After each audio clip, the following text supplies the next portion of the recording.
When I was a little boy, my mother told me that in life I would have to work extra hard because I was a double minority. It wasn't until I walked down the extensively crowded halls of my highly populated high school that I realized what she had meant. Nigger. I knew I was a nigger. That was obvious from birth. I grew up around niggers. Light niggers, dark niggers, proper niggers, ghetto niggers. They taught us about niggers all throughout elementary school, well into middle, and even a little in high. Hell, they even had a month and national holiday for niggers. But faggot?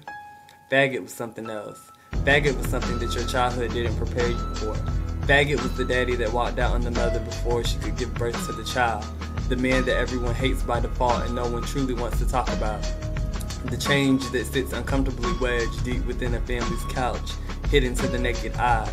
It is an inevitable reality, a burden that many feel that they simply have to tolerate. The one exception to difference, because different is never right. Different isn't the reason that the world has progressed into what it is today.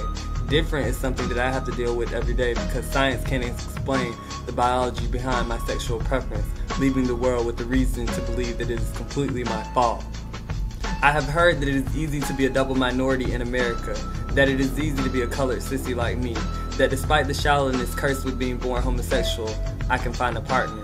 Yes, partner, because it isn't moral for me to have a husband. I can find a partner that isn't with me for my money, beauty, or reputation. A partner who genuinely loves me for who I am and is not going to leave me for the new cutie that emerges on the scene. Even though homosexuals don't want a man that is prettier than them, and they are not going to stay with anyone they believe to be uglier.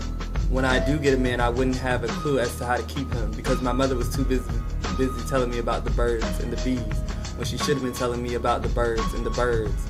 And my father was too caught up in telling me to watch out for a gold-digging black woman when he should have been telling me to look out for the disease-inflicted black men. For a double minority, true love is like those fairy tales that are read to you before you go to sleep, and the dream that you endlessly reminisce about when you wake up. Even with recognition of the veracity of a double minority's unfortunate potential at a virtuous love life, one can still not begin to empathize. Unfortunately, African American parents don't believe in fully supporting their children through college due to all the opportunities that Negroes have available to them and the aid that the government so graciously gives to students. My parents make too much for me to enjoy my aid, but they're still African American. People ask, why are you so thin? Well, that is because I eat what I can afford, and what I can afford is just enough to eat. I must endure the blonde-haired Caucasians at my school while they try to decide between Olive Garden and Genghis Grill every other night, while I try to decide between ramen noodles or hamburger helper. No matter how many times I check it, my gas meter never sits above a quarter tank, and my hair might get cut twice a month if I'm lucky. Don't feel sorry because I can always get a job, right? Because racism is dead, right? I mean, of course I have the same chance as every other applicant, right? If the color of my skin didn't inhibit my ability to get a job, then my feminine temperament surely wouldn't either, right? Wrong. I should be able to find a job just as easily as anybody else. But when I did go to turn in my application to the establishment where I had over a year's experience, the only thing the employer told me was, you're gonna need a little more bass in your voice if you're gonna work here. It isn't socially acceptable for me to stand behind someone's counter with a face painted in makeup and nails polished with a glossy, clear coat. As if it is my fault when they say, pull up to the first window, ma'am, every time I pull up to a drive-thru. When I do conform to the public's idea of what I should be, play dressed up with G.I. Joes instead of Barbies, it still makes no difference because my sexual orientation is a stench, an aura that I cannot get rid of no matter how hard I try to wash it off, no matter how much cologne I try to drown it in. When there are no jobs, when there is no money, when one has nowhere to go, then we are taught to turn to our families. Well, for the double minority, this rule doesn't always apply. There isn't much support for colored punks because colored folks believe in a God that condemns sinful behavior, and it is easy for one to disagree with anything that they can never associate with themselves. So adultery and thievery get a slap on the wrist, while homosexuality gets beaten in the streets by those who fear it, and sent up to his room by the politicians and teachers who don't care to speak on it. Even when I do what they want me to do, they are never satisfied because despite the fact that I'm in college, I'm wasting my time because there are no successful black male writers, and being gay doesn't help either. Booby, you should choose a profession in high demand. My family urges me to pursue a profession where they would have no choice but to hire me. Be a doctor, an engineer, or lawyer, but that is what the world inspires to be. No one goes on to be somebody with a double major in writing and psychology, right? Colored families always feel like you owe them something. I birthed you into this world and I can take you out. It is as if they birthed me as a form of insurance, so that I can take care of them when I get older. However, your family isn't chosen, and that is why God gave us friends who are supposed to be there to support you. But the heterosexual males are afraid of me, and the girls secretly don't like me. That only leaves me with my own kind to turn to, my own kind who are vapid, jealous, and inconsiderate. As a double minority, your closest friends can tell you all the people you've had sex with and all the STDs you've contracted in your lifetime before they can even tell you your favorite color or hobby.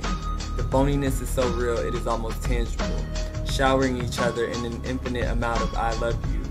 But actions speak louder than words, and there cannot be truth without lies. So a complex oxymoron is created where you are showered with love-filled nothings. Nothings because you never really meant anything to them in the first place. And if that is not the truth, that's just how it feels. It feels like faithfully believing in Santa Claus for 10 years, only to have your dreams crushed, or thinking you've won $1 million, and then realizing you got the numbers wrong at your local 7-Eleven. Who needs friends like that, right? Well, the double minority does, because no one else understands it. No one else tolerates it. This is the reason for pallets laid out in vacant living rooms, packed out clubs on weekdays, and mothers that never get to see their child walk across the stage at graduation.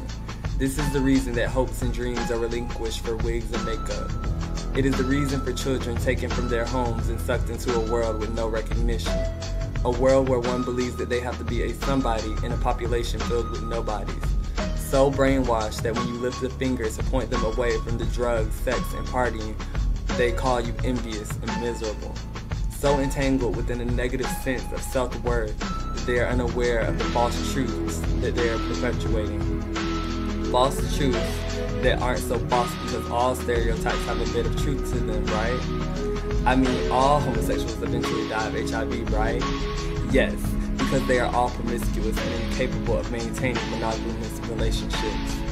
Make sure you watch that faggot while he is shopping in your store. Read that check that he's giving you carefully. It might be fraudulent. Don't be scared to ask him about what you have on. He has to be fashionable.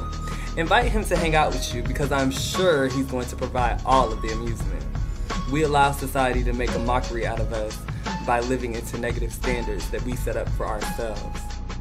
Through all the complications of being a double minority, I still have my writing. But my peers, they are my greatest critics. They seem to think that I'm a one-trick pony. Why does everything you write about have to be about gay issues?